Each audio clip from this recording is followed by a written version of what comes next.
mon propos, donc, pour clore cette journée, va être un propos en 4 parties, en 4 messages.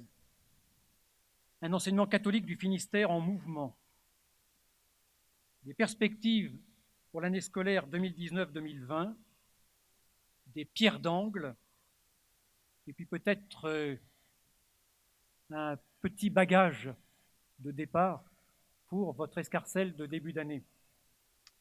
Tout d'abord, un enseignement catholique en mouvement. Les témoignages exprimés ce matin par les chefs d'établissement et ces paroles auraient pu être les paroles de chacun et de chacune d'entre vous.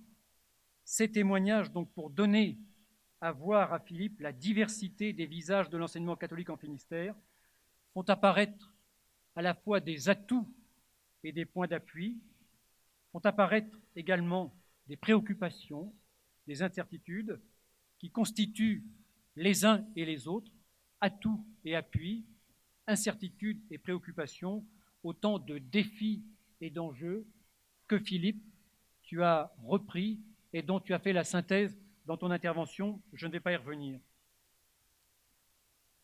Ces défis et ces enjeux sont à relever d'abord grâce aux forces qui constituent l'enseignement catholique et qui s'inscrivent dans la dynamique que déploie cet enseignement catholique. Cette dynamique, elle prend pour nous d'abord appui sur le projet et les orientations de l'enseignement catholique du Finistère. Elle s'appuie également, cette dynamique, sur les manières dont ce projet et ces orientations sont déclinées chaque année. L'éducation, disions-nous, est d'abord une école de l'Alliance. Nous exprimions la volonté de réenchanter l'école pour éduquer à l'espérance. Nous voulons être des maîtres de curiosité, des passeurs d'avenir, des aînés en fraternité. Nous voulons vivre une école de la fraternité. Nous voulons accroître la présence et l'accompagnement de chacun d'entre nous auprès des autres. Tous ces titres, toutes ces convictions, ce sont celles que nous avons formulées au cours des années précédentes. Et elles sont profondément reliées entre elles. Ça n'est pas un effet de nouveauté chaque année, c'est chaque année une manière de dire de manière renouvelée le fond de notre projet, l'originalité de notre projet. Je vais revenir sur la phrase tout à l'heure de Philippe. En tout cas, donc, en choisissant cette année, dans le fil de ce que nous avons rappelé, une école des visages et des personnes, c'est une manière de redire en 2019-2020 ce qui nous fonde de manière permanente. Lors de notre précédente réunion de rentrée, le vendredi 24 août 2018 à Pont-l'Abbé, nous avions indiqué que la ligne de force majeure pour l'année 2018-2019 concernerait l'accompagnement des établissements et des communautés éducatives, l'exercice de la tutelle pour les 239 établissements sous tutelle diocésaine, mais aussi, évidemment, en dialogue étroit avec l'ensemble des autres tutelles conganistes.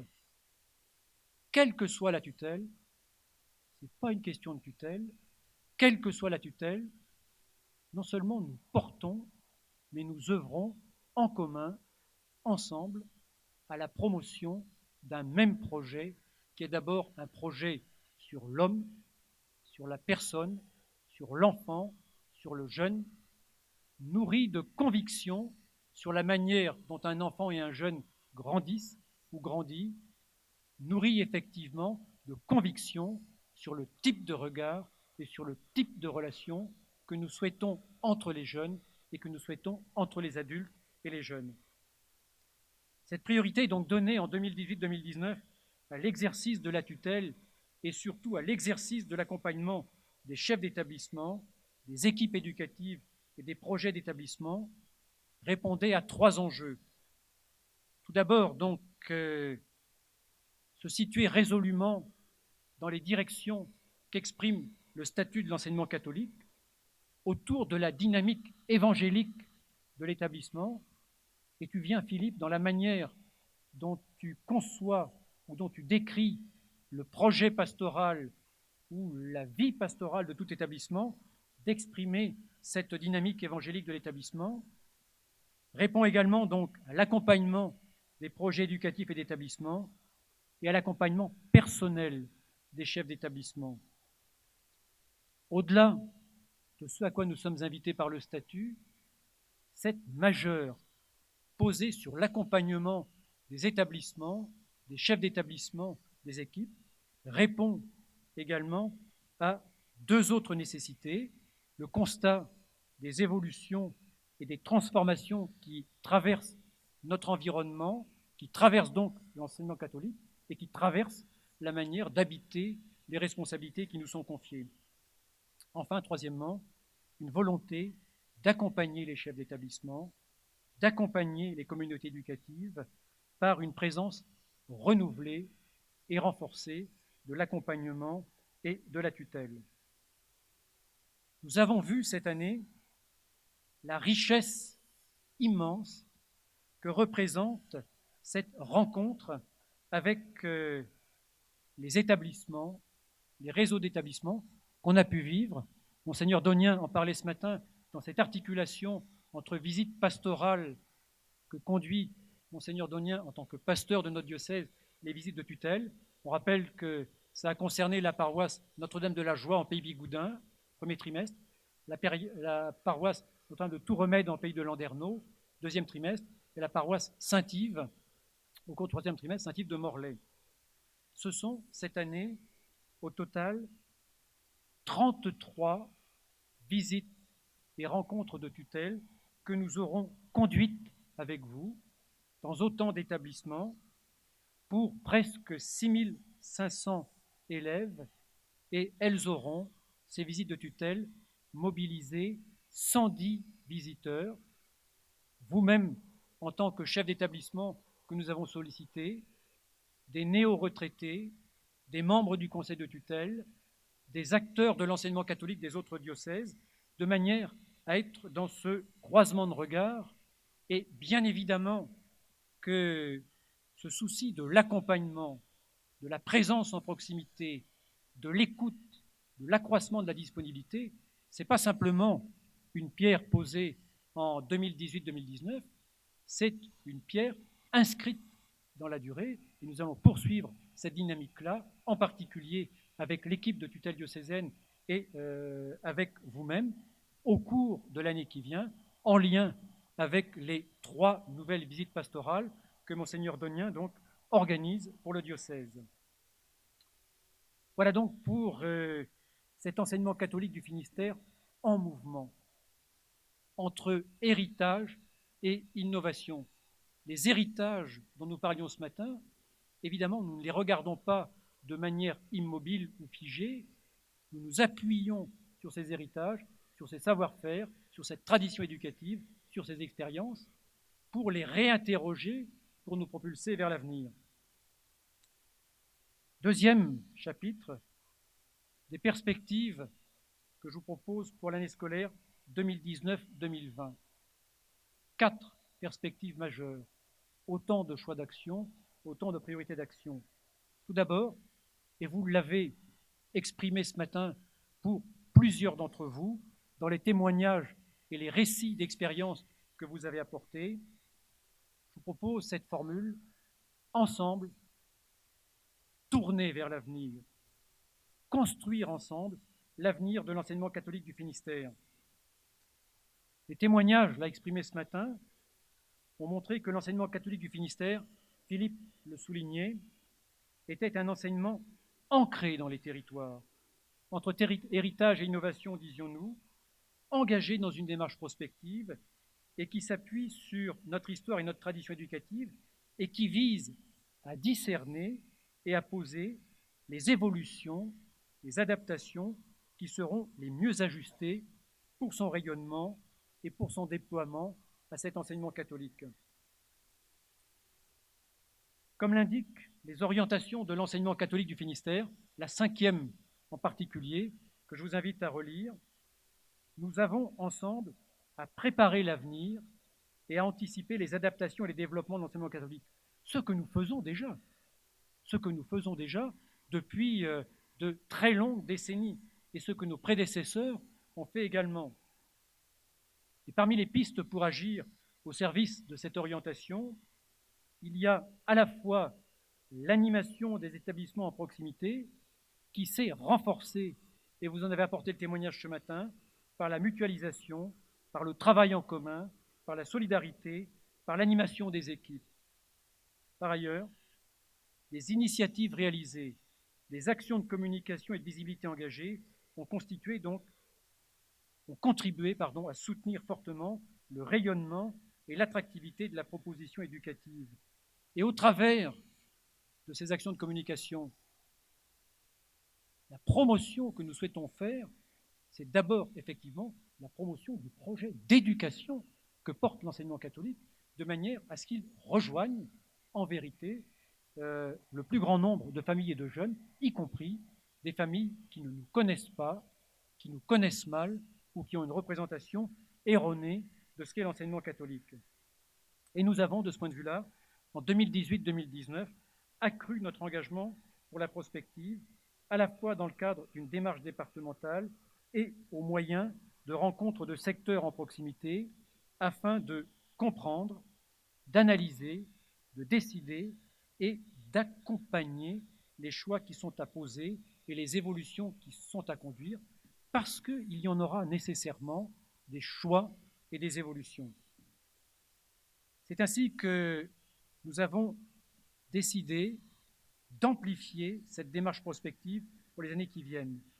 Et dans cette perspective, il est apparu essentiel de s'appuyer sur la parole et l'analyse des chefs d'établissement que vous êtes, en particulier au moyen des rencontres de secteurs en proximité que nous avons commencé de conduire depuis mars dernier et qui vont s'amplifier dans les semaines qui viennent, puisque dans le cadre des réunions du 12 septembre prochain pour les chefs d'établissement du second degré et du 18 septembre prochain pour les chefs d'établissement du premier degré, eh bien, nous proposerons des éléments de calendrier, de méthode, d'organisation de cette réflexion en commun au service, effectivement, de cette préparation ensemble.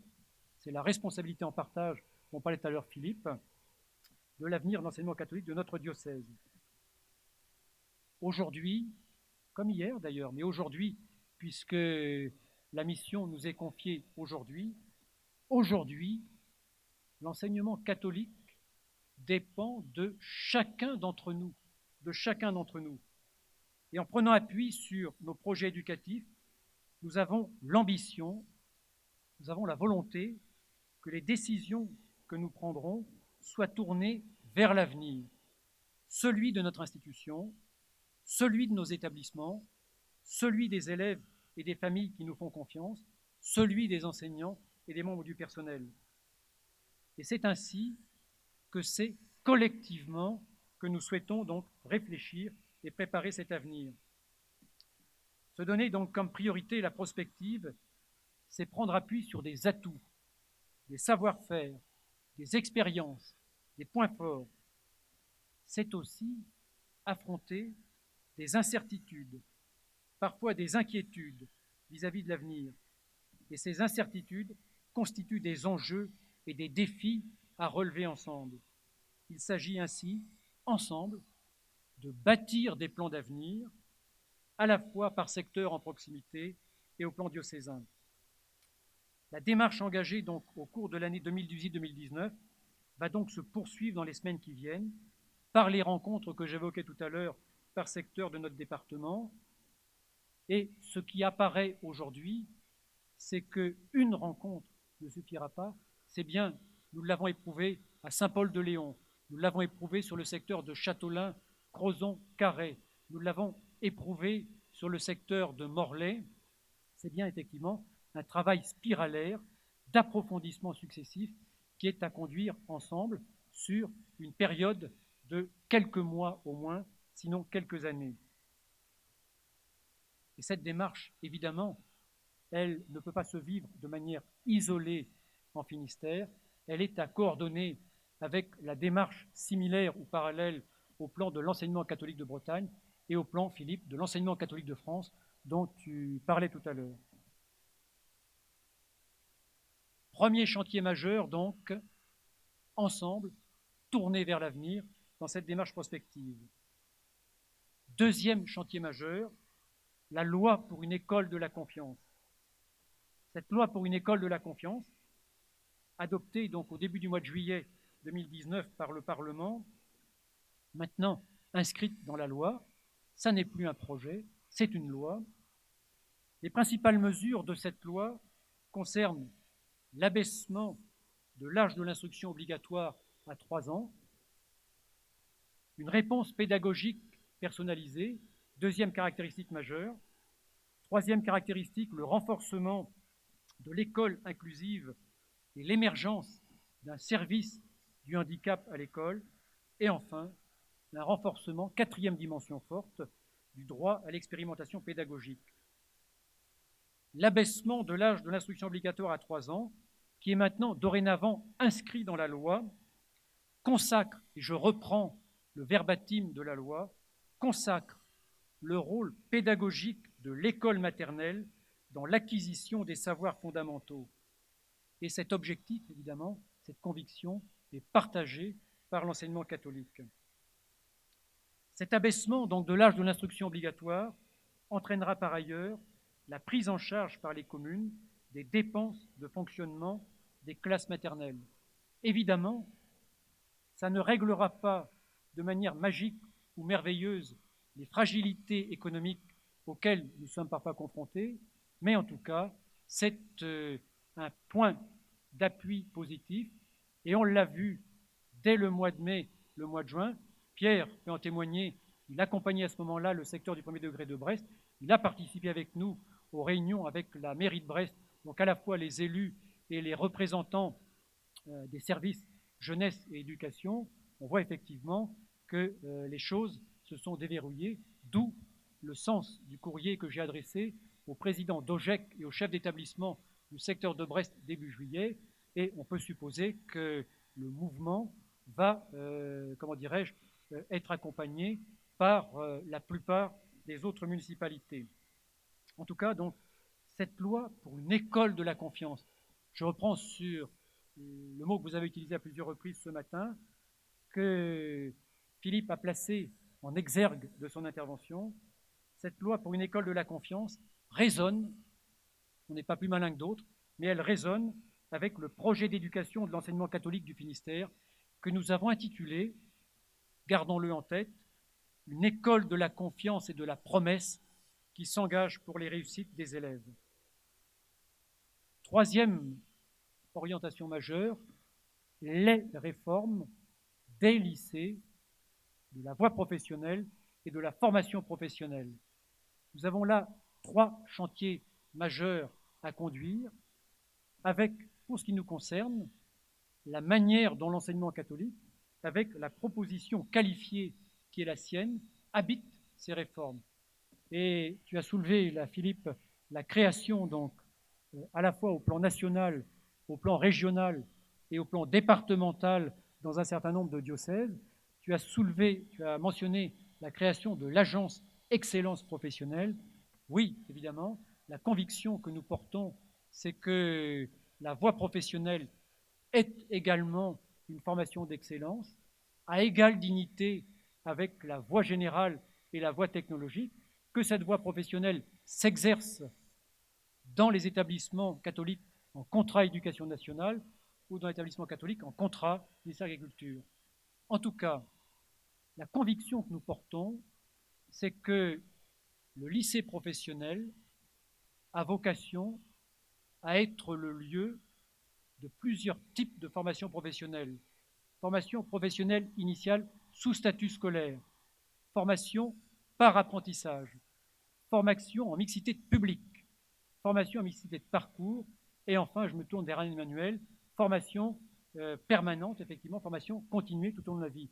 Et c'est bien dans l'articulation, en particulier, de ces différentes modalités de formation que l'enseignement catholique et que nos lycées professionnels ici en Finistère ont des cartes importantes à jouer, en particulier en termes de savoir-faire. Et nous faisions là, il y a quelques jours avec Gilbert, le point sur les propositions d'évolution des formations pour la rentrée 2020. On voit que le nombre de formations par apprentissage ou de formations mixées y est extrêmement significatif, traduisant effectivement, là encore, l'esprit d'initiative et d'inventivité de nos établissements, de vos lycées professionnels. Quatrième orientation majeure, au-delà des réformes, eh bien évidemment, la poursuite de la dynamique enclenchée au plan national par l'enseignement catholique et déclinée donc dans les territoires, que ces territoires soient les académies ou les diocèses, en tout cas à la fois sur le registre du laboratoire ou des laboratoires d'initiatives dont Philippe qui a parlé ce matin, et par ailleurs sur le registre effectivement de cette école de l'hospitalité, de cette école de la sobriété créative, de cette école de l'explicitation, donc de la cohérence à laquelle nous sommes appelés, nous y souscrivons parfaitement. Et ce que tu évoquais, Philippe, au sujet de l'école de l'hospitalité, résonnait très fortement avec les propos de Monseigneur Donien dans son intervention, lorsque Monseigneur Donien, vous rappeliez le sens du mot curé, c'est d'abord effectivement celui qui prend soin des autres. Et nous avons, c'est me semble-t-il, une des forces immenses de notre collectif, nous avons cette capacité à nous porter les uns les autres mutuellement, à la fois dans les réussites qui sont les nôtres et parfois également dans les inquiétudes, les incertitudes. En tout cas, ce collectif de l'enseignement catholique du Finistère est important. Premier chapitre, donc, un enseignement catholique en mouvement. Deuxième chapitre, des perspectives pour 2019-2020. Troisième point, des pierres d'angle. Il me semble que les pierres d'angle sont multiples. J'en citerai deux. Tout d'abord, la lettre pastorale de Monseigneur Donien, proclamer l'Évangile à toute la création, publiée donc par Monseigneur Donien à l'occasion de Pâques 2019. Dans le prolongement de la lettre pastorale que Monseigneur Donien avait publiée à Pâques 2016 pour une église en mission, a été publiée donc cette nouvelle lettre pastorale intitulée « Proclamer l'Évangile à toute la création afin de », et je cite le texte de la lettre pastorale, afin de donner quelques repères pour nous aider à avancer dans cette évangélisation renouvelée. Dans le prolongement, Monseigneur Donien, de votre propos de ce matin et de votre homélie à la cathédrale Saint-Pierre, je voudrais reprendre ce que vous disiez dans cette lettre pastorale d'établissement catholique. Je cite à nouveau le verbatim. « Les établissements d'enseignement catholique ont une place importante dans nos paroisses. Ce sont des lieux où de nombreuses familles, croyantes ou non, confient leurs enfants. Nous devons tenir bon dans les efforts qui sont accomplis pour aider les équipes d'enseignants à grandir dans la foi et à permettre à tous les élèves de découvrir la joie de l'Évangile, dont Philippe a parlé, et au plus grand nombre possible de suivre une catéchèse. L'éducation des enfants, nous redit la lettre pastorale, est un vrai défi aujourd'hui.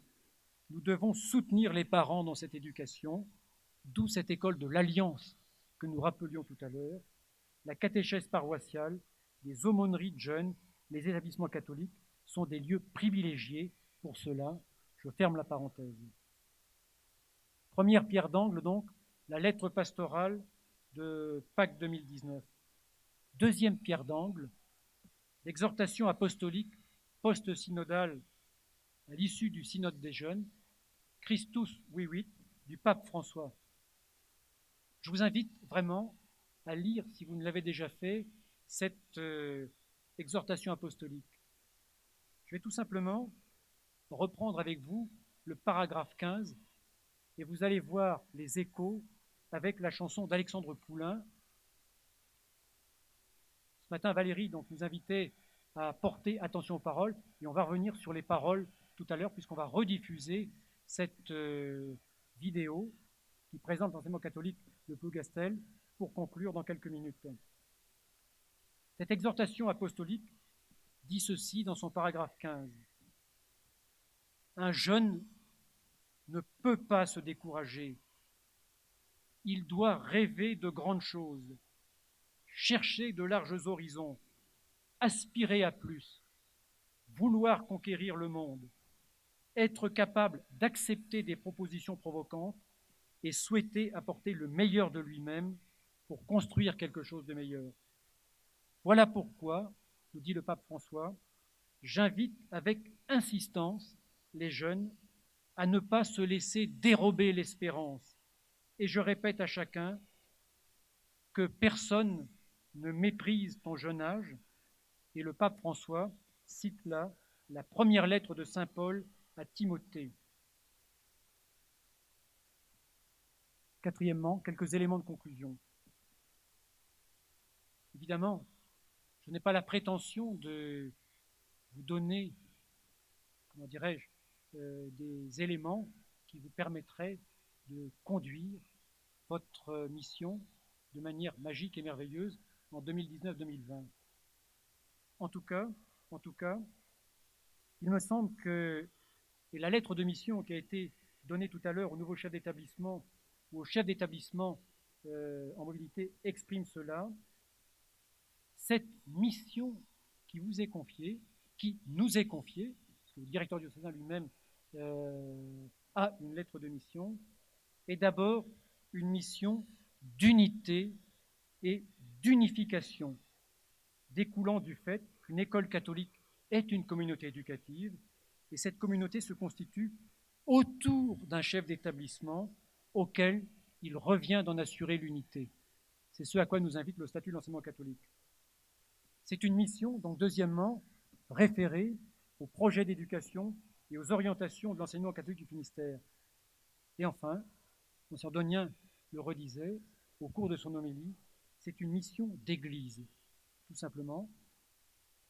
Philippe le rappelait également tout à l'heure lorsqu'il redisait le sens de la pastorale, une mission d'église qui n'est pas toujours effectivement aisée à annoncer dans le contexte actuel, mais notre spécificité est une richesse pour notre monde d'aujourd'hui et nous sommes là pour vous accompagner à l'expliciter. Cette mission qui est la vôtre est une mission sans laquelle rien de ce que nous faisons ensemble ne serait possible.